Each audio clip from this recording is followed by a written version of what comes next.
پہاڑی زبان میں اپڈیٹ سنیے۔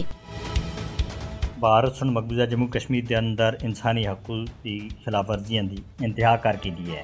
مقبوضہ جموں کشمیر وچ بھارتی فوجیاں دی طرف تے استثناء دے نال منظم انسانی حقوق کی خلاف ورزیاں ہر دیہڑے دا معمول بن گیا ہے۔ 5 اگست 2019 وچ آرٹیکل 370 کو ختم کرنے کے بعد سے مقبوضہ جموں کشمیر کے اندر انسانی حقوق کی صورتحال انتہائی خراب ہو چکی ہے۔ مقبوضہ جموں کشمیر وچ 5 اگست 2019 تھے کہن کے اس ویلے تک 885 سے زیادہ کشمیری بھارتی قابض فوج دے ہاتھوں شہید ہو چکے ہیں۔ اس طرح 2400 سے زیادہ زخمی اور کٹ 24,120 کو گرفتار کیا گیا ہے۔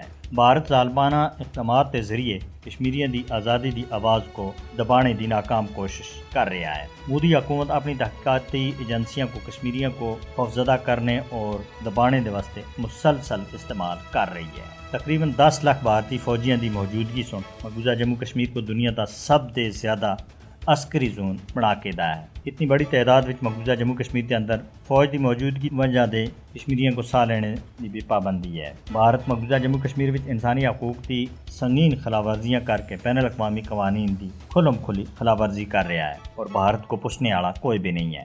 مقبوضہ جموں کشمیر وچ مودی حکومت کی لگاتار انسانی حقوق کی خلاف ورزیاں دا مقصد ہی کشمیریوں کو محکوم بنا کے رکھنا ہے، لیکن کشمیریوں دا بھی یہ عزم ہے کہ وہ بھارت کی غلامی کسی بھی صورت میں تسلیم نہ کر سن۔ مقبوضہ جموں کشمیر میں انسانی حقوق کی خلاف ورزیاں دا براہ راست تعلق کئی سالہ پرانے حل نہ ہونے والے تنازع کشمیر دے نال جڑیا ہوا ہے۔ لہذا مقبوضہ جموں کشمیر وچ بگڑتی ہوئی صورتحال دے اوتے فوری طور دے اوتے بین الاقوامی توجہ دی ضرورت ہے۔ دنیا کو کشمیریوں کو مودی دے جارحانہ عزائم اور جارحیت تے بچانے دے واسطے فوری اقدام کرنے ہو سن۔